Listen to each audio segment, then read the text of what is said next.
শুভ সন্ধ্যা বন্ধুরা। তো এখন একটু পাস্তা রান্না করব, সেটাই তোমাদের সাথে শেয়ার করছি।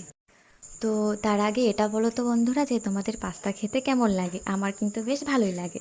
তো দেখো, এই যে কড়াইয়ের মধ্যে আমি তেল দিয়ে দিলাম। তো তেলটা গরম হতেই আমি এর মধ্যে সয়াবিন দিয়ে দিলাম। তো এর মধ্যে দিয়ে দেব নুন আর সামান্য পরিমাণ হলুদ গুঁড়ো।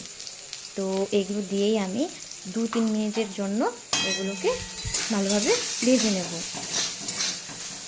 তো দেখো, আমার কিন্তু এগুলো ভাজা হয়ে গেছে। তো এর মধ্যে আমি আরেকটু তেল অ্যাড করলাম, কারণ আমি পেঁয়াজ কুচিগুলো এর মধ্যে দিয়ে দেব। পেঁয়াজটা ভাজার জন্য অবশ্যই আরেকটু তেল লাগবে। তো পেঁয়াজগুলো দিয়ে দিলাম। তো পেঁয়াজগুলো এবার একটু আমি ভেজে নেব। ভেজে নেওয়া হলে আমি এর মধ্যে সেদ্ধ হওয়া পাস্তাগুলো অ্যাড করে দেবো। এই যে পাস্তাগুলো দেওয়া হয়ে গেছে, আর এর মধ্যে দিয়ে দিলাম সামান্য পরিমাণ নুন, হলুদ, একটু পরিমাণে হলুদ। আর এগুলো দিয়ে আমি কিন্তু ভালোভাবে পাস্তাগুলো ভেজে নেব। অবশ্যই কিন্তু তোমরা গ্যাসের আঁচটাকে মিডিয়ামে রাখবে, কারণ নাহলে কী বলো তো, ধারে ধারে অনেক লটকে যায়। তো এর ফলে ভাজাটা হয় না। তো এর মধ্যে এবার দেখো, টমেটো কুচিগুলো দিয়ে দেবো। তো টমেটো কুচিগুলো দিয়ে দিলাম। তারপর ভাজবো একটু। ভাজা হয়ে গেলে এর মধ্যে আমি ধনে, জিরে, আদা, রসুনের আর অবশ্যই লঙ্কা এগুলো পেস্ট দিয়ে দেব।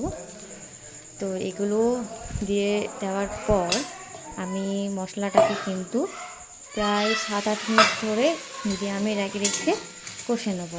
এগুলো একটু ভালোভাবে ভাজতে হবে। ভাজা হয়ে গেলে, আর কি বলো তো, পাস্তার মশলা পাওয়া যায় কিংবা ওটা আমাদের খেতে অতটা ভালো লাগে না, তো তার জন্য এটাই আমরা পেস্ট করি। তো এই যে ভেজে নিচ্ছি।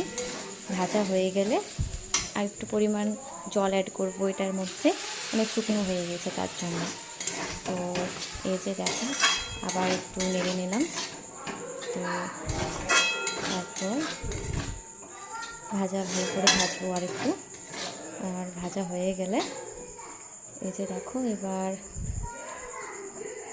ভাজা হয়ে গেছে, আমার পাস্তা রেডি। তো এর মধ্যে আমি পেঁয়াজ কুচিগুলো অ্যাড করলাম, আর এর মধ্যে দেবো একটু লঙ্কা কুচি। তো লঙ্কা কুচি দিয়ে দিলেই আমার পাস্তা, এই যে দেখতেই পাচ্ছ, রেডি। তো এইভাবে আমি পাস্তাটা কিন্তু করি। হ্যাঁ, অবশ্যই সাবস্ক্রাইব করে দিও।